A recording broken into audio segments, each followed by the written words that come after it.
In the last couple of days, there have been multiple reports about the amount of money that Dak Prescott has turned down. There was a suggestion a few days back that he turned down somewhere in the neighborhood of $30 million per year. And a good chunk of people lost their ish over him turning down $30 million per. You know, like, who the hell does Dak Prescott think he is? He's not that good. Not that good. Tom Brady does not make that kind of money. Is Dak the dumbest guy ever? Is Dak the luckiest guy ever? Is he both? How the hell is he not immediately reaching for the pen to sign the line that's dotted? Not my reaction, but the reaction a lot of you had.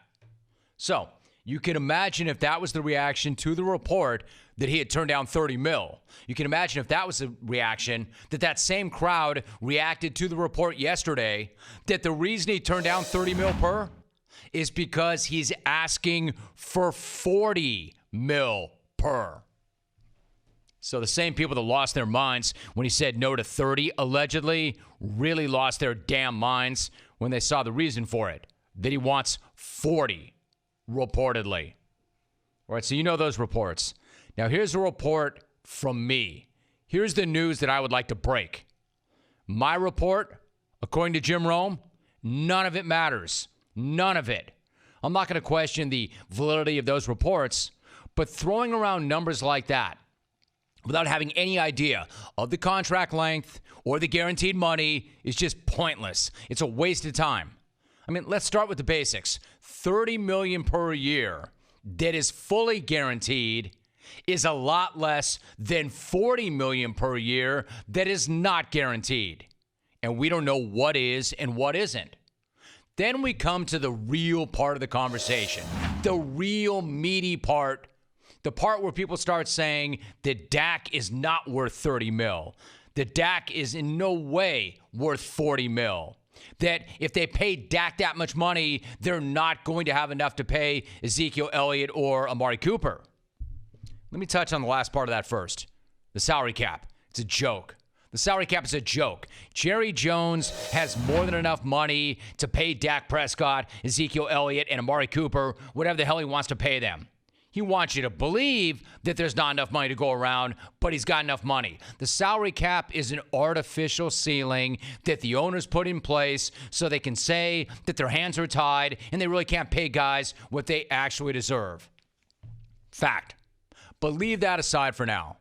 Let's leave that for now, and why don't we go back to what you think Dak does or does not deserve? Let's get to the truth about quarterback contracts. What a quarterback gets paid has less to do with what they've done and more to do with when they're getting paid. In other words, it's less about greatness and it's more about timing. As an example, is Carson Wentz a more accomplished quarterback than Matt Ryan? Is Russell Wilson better than Aaron Rodgers? Is Kirk Cousins and Jimmy Garoppolo, are they better than Drew Brees? Are any of them better than Tom Brady? You see, as a quarterback, being paid is about where the market is when it's time for a new deal, which brings us back to Dak Prescott. I can already hear a bunch of you saying Dak Prescott is not a franchise quarterback. All right, fair enough. But is Kirk Cousins? Is Jimmy Garoppolo?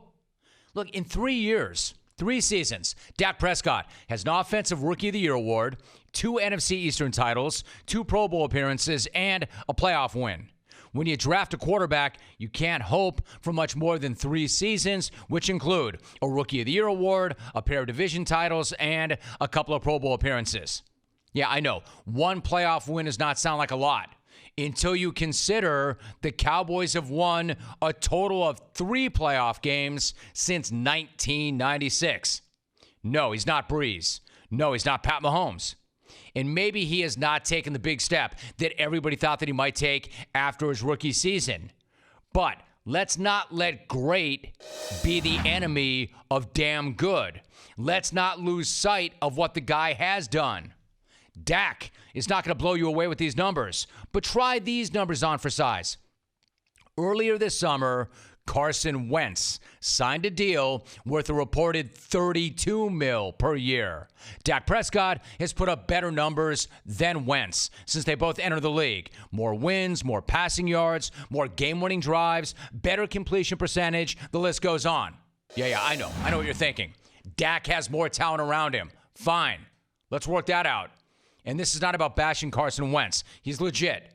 But Wentz was en route to an MVP caliber season in 2017. Then he tore his ACL. Nick Foles took over. He won a Super Bowl. Wentz came back last year. He went 5-6 as a starter. He missed the rest of the season with a back injury. Foles led the team to the playoffs. So my point is, if Carson Wentz set the market at $32 million, and Dak Prescott is sitting there with better numbers, better results, and has played every game, why would he take less than Carson Wentz? And that's before we get into the value of having stability at the quarterback position.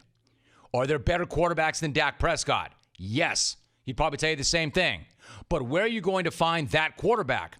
Because the Cowboys' record in the last 30 years when it comes to quarterbacks has been Troy Aikman, Tony Romo, Dak Prescott, and a bunch of stiffs and mistakes. Do you really want to bail on Dak Prescott and run the risk of a return to the Chad Hutchinson era? And if you do find that person, is it a guarantee that he'll be better than Dak Prescott, better able to stand up to the scrutiny of being the quarterback of the Dallas Cowboys, and do it for less money? And here's the other question for all of you getting so worked up about Dak and his contract. Why are you getting so worked up about Dak and his contract? It's not your money. It's not like the choice is between paying Dak and paying you. Dak is not taking food off your plate. I guarantee he's not taking it nearly as personal as a lot of you are, and it's his money and not yours. And trust me, if you spent as much time sweating your own paycheck as you did his, your life would be a hell of a lot better. Believe that. Look, bottom line, quarterbacks get paid. Don't hate the player. Hate the game. Jarrah, you better pay this guy, or you'll be right back in the Quincy Carter, Drew Henson, Brandon Weeden era before you know it, Jarrah.